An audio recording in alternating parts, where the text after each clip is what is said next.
Before we start the video, don't forget to subscribe to my channel. Peter and the local forester, Prokhor Ignatyevich, were walking leisurely on skis, talking and admiring the winter taiga forest. Such a beauty. The forest was like a castle, woven of crystal and snow-white down carpets. Snow scattered on the mighty cedars and sprawling firs, as millions of small diamonds, and such beauty made one's eyes glaze over. It was quiet in spite of cracking frost, and one could not feel it at all. The forester slowly breathed in the frosty fresh air and enjoyed it. "And it's nice," said Petya, "isn't it? At least you understand me. My daughter, Galochka, has fled to the district center and does not show her face. And she's telling me, 'Why are you sitting in this hole, Daddy? Come on, move to me, there's more money and life is more interesting.' It's like he knows what this life is all about, a kid. I don't need all that money. I won't last a day in this stuffy concrete box that's called an apartment, and the noise, the hustle and bustle. And here is strength, power, space, and freedom."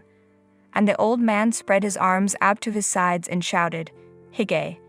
Echoed throughout the forest in different tones. Petya smiled. He liked to communicate with the forester, a busy, colorful man. They became very good friends. In summer, Peter worked on the tractor, was not lazy, loved his job, and in no way was ashamed of this profession. On the contrary, was proud of it. And in winter they often went together with Prokhor Ignatyevich for rounds, checked moose feeding places, whether there was no illegal felling, and simply talked about this and that. Petya's mother brought him up on her own. His father died when the boy was 5 years old. An accident in the field took the breadwinner out of the family forever. A woman worked hard on a farm.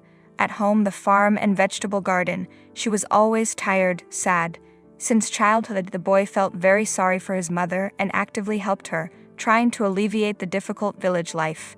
That is why he grew up early. Petya missed his father very much. Because his mother is a woman, you can't tell her everything not to worry her, and you can't ask for a man's advice. That's why the forester partially replaced him. He had lived his life and was wise and experienced. The young man had been very fond of the forester's daughter, Galina, or Galochka, as her father lovingly called her. She was a typical Russian beauty, tall, statuesque, with a long, thick, russet plait and incredible blue eyes the color of the sky. Petya always looked at her with a gasp and melted, afraid to even speak. The girl, of course, saw that the guy was crazy about her, but unfortunately, did not take him seriously at all. He was tall, awkward, with a lock of stiff, unruly hair, and always had a strange smile on his face. He had hardly studied at school, didn't read any books, and was a tractor driver. She treated him friendly and condescendingly, nothing more. And why should she need him when Galina had a fiancé in the district center, Vitaly, the son of a very influential deputy? When it came to Galya, Petya always listened with interest and kept the conversation going. And now he dared to ask, "So what's up, Galochka? She hasn't married yet?" Prokhor Ignatyevich grumbled unhappily. "What the hell do you know about them, those young people? No, she hasn't invited him to the wedding. She hasn't even introduced him yet. She says she loves him, says he is a good, rich man, does not offend. Well, it's up to me, as long as they get along. Then I'll be calm too." And he waved his hand. The guy put his head down and sped up, trying not to think about the girl anymore. Suddenly, fresh patches of red appeared in the snow, then more and more, and then in front of them they saw a frightening picture. Near some bushes there was a torn she-wolf, or what was left of it. The sight was not for the faint of heart. Even Ignatyevich, who had seen a lot, threw off his fur cap and wiped sweat from his forehead, uttering, "Oh ho, it was a bloody battle. The she-wolf is not old, her fur is shiny and shimmering. And judging by swollen nipples, she gave birth recently," reasoned the old man. Petya worried. "So, somewhere nearby there must be cubs." The old man put his finger to his lips and showed silence. And indeed, in the silence, somewhere nearby, a faint squeak was heard. The men hurried there. There was a huge hollow in the old fallen tree, where they could hear some stirring and faint sounds. The young man looked inside and was dumbfounded. There were 5 lifeless, dead little balls, and only one, the 6th, was crawling about uncertainly, poking its nose and squeaking, just like a helpless puppy. The boy got the wolf cub. There was a reddish tint in its fur, like a mangled mother's. One could see that it had only recently opened its eyes. Prokhor Ignatyevich shook his head. Pity Butusa. He won't survive alone in the winter taiga forest. And you can't take it to yourself. It's like a wild animal. But Petya had already shoved the baby under his coat. I'll take it for myself, I'll feed it. What if it survives? I can't. I pity it to tears. It will freeze to death, just like the others, he answered resolutely. The old man just shook his head, saying that they cannot do anything about it, and the men hurried home. When Peter got home from the sinus of the wolf cub, his mother, Valentina, was horrified and tried to talk sense into her son. Are you crazy, Petro? This is an animal, not a pet. And if he grows up, but it chews all of us, we don't know what's in its mind. I'm scared. Bring it from where you got it, shouted the woman. But the boy rebelled and frowned. I will not leave him to his certain death. Are we men or soulless creatures? Here we'll live. I'll call him Gray. Well, look how pretty he is, and he scratched the little fellow behind the ear. It clung to his savior, licked his hand, faithfully looking into his eyes. The gray boy grew by leaps and bounds, gobbling up the offered treats with gusto, and by the spring he became a lean young wolf with hands. From afar he could be confused with a dog of husky breed. He served his master devotedly, did not leave him even for a step, all the time cruising near him. Valentina, though reconciled to the new tenant, but still a little afraid of him, and tried to avoid him. It was a quiet May evening. Mother was in the yard, digging in the flowered. Petya was playing with Gray, trying to teach him some commands. Suddenly there was a knock at the gate. The wolf bristled and growled, baring its fangs. On the threshold stood a deathly frightened, out-of-breath forester and shouted, Grief. What a grief! Oh. How to live now? What to do? Valentina sat the old man down in the arbor and poured cold kvass. What happened, Ignatyevich? He wept. What a grief! My daughter, Galochka, crashed in a car with her fiancé. Petya went cold. Well, what's the story? Are you alive at least? Which hospital? The old man held out a piece of paper with the address. This is the address. I couldn't make out anything else on the phone. Ow. He wailed like a maniac. Petya understood. He was in shock. He had to take matters into his own hands. He quickly got dressed, took his money and documents, put on his motorcycle helmet and commanded, Sit in the sidecar, Prokhor Ignatyevich. The bus won't be here until the morning, and my old faithful iron horse will take me to the district center in no time. The quality is Soviet. It was left from my father. The old man climbed on without a word, fastened his helmet, and the men set off. At the hospital, the exhausted, tired doctor told them the disappointing news. They were driving in a foreign car. The driver was very drunk and failed to cope with the control, crashed into a pole. The passenger seat was struck. The guy didn't mind, just a couple of abrasions. His father took him home. The girl, on the other hand, was on the verge of death.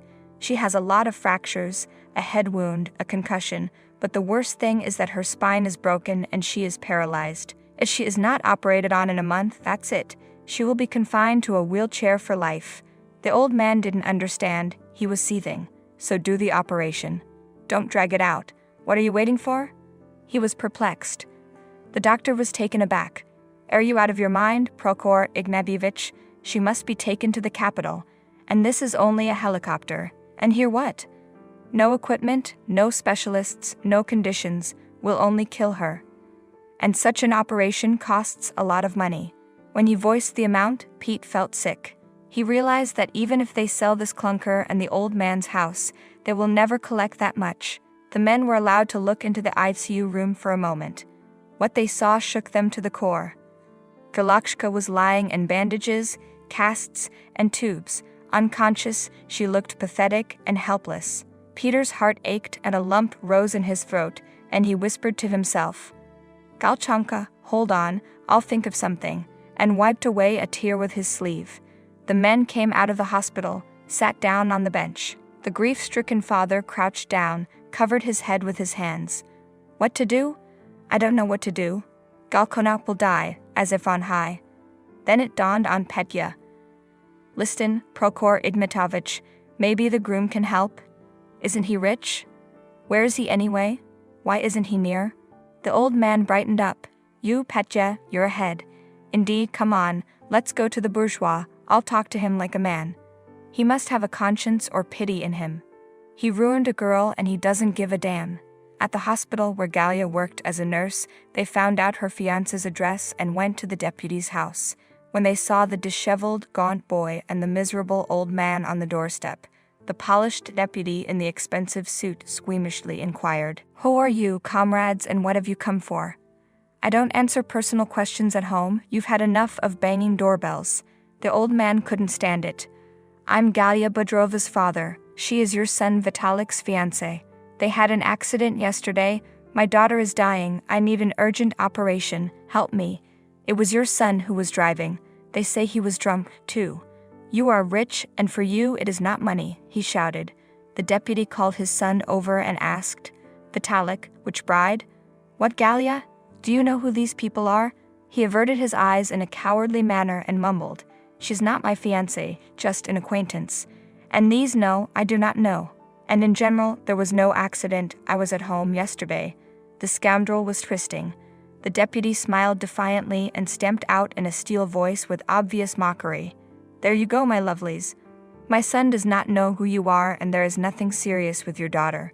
Please don't bother us anymore," and slammed the door. From such insolence, the men were simply taken aback. Peter was seething. How could it be? "We have to go to the police, to court.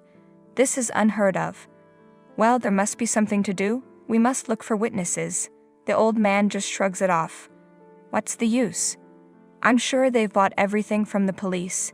If the case has been hushed up already, it's a waste of time. Let it be on his conscience." With nothing to eat, the men returned home. Petya did not dare leave the forester alone at such a difficult time, took Gray and went to the old man's house. They got a bottle of homemade alcohol, poured, drank. But the alcohol didn't take it all, as if it were water. Gray was whirling around, mischievous, trying to catch flies. Accidentally, he caught the wallpaper with his weighty paw and tore off a decent chunk of it. Petya shouted at him, "You can't. What are you spoiling the property?" But the old man suddenly looked closely. What kind of door? Strange, and peeled off a few more strips. There was indeed an old, shabby door under the wallpaper. The men pushed it, and it creaked open, the steps of a frail staircase leading to the basement. Petya took a flashlight and said to the forester, "Light me, Prokhor Ignatyevich, I'll go down and have a look." "What is there?" "I'm even curious myself." Shouts came from the basement. "Whoa, hurrah, my God, we are saved." The old man frowned. "What's the matter with you, kid, are you out of your mind? Spit it out, what have you found?" The boy barely got out of the narrow hole, and showed in his hand a handful of ancient coins and stones clearly precious. "There's a cellar full of this stuff. You're a millionaire, Ignatyevich. Can you imagine? There's enough here for your great-grandchildren." But the old man got even darker. "No way. I don't need other people's goods. Maybe they're bloody, these trinkets? You can't earn that much by honest work. I've only been living here for 5 years. My old house burned down and the village council gave me this one. Nobody wanted to move in. They always told me that the old count's ghost lived here, that he walked at night and was looking for a buried treasure. I kept thinking, oh, you fools, women, chatterboxes, and look, it's really a treasure. Tomorrow we'll hand everything over to the state, as it should be. There's a decent bonus, I've read about it, and maybe enough for my Galochka's operation. That's all I need." Galina was sent to Moscow by helicopter. The received bonus was just enough to pay for the operation, and Petya flew with her. The old man was afraid to fly, and his health was not good anymore. The girl was successfully operated, but she had a long rehabilitation period ahead of her. When she learned what had happened, the whole village came together and contributed as much as they could. The staff of the hospital where the girl worked also helped, and with their combined efforts they lifted Galia out and put her on her feet. All that time Petya was with her all the time, supported her. He helped her take her first steps, fed her from a spoon. Sometimes the girl fell into despair and cried from the infernal pain. She was angry that her legs would not listen and would not move in any way. Her beautiful braid was cut off while her wounds were being treated, and now Galia looked exactly like a disheveled little Balkonka. At such moments, he comforted her like a little child and coaxed her. "Come on, honey, one more step, you can do it, for Daddy's sake, for my sake," and he held out his hands to her. She believed him, and she was really doing well. The couple had grown closer all this time. Galina now looked at Peter, whom she had once considered a redneck, in a very different way. For her, he was now a hero, a savior, a pillar and a wall, and the most family man.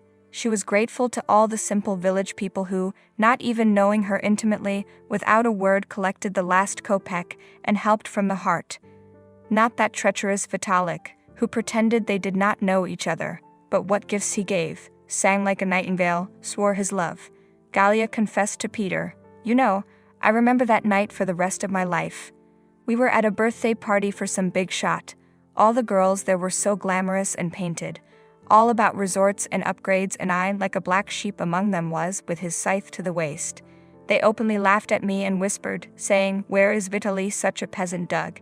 And my fiancé, instead of protecting me, was behind one skirt, then the other to hover. I was so offended, so I ran out into the street in tears.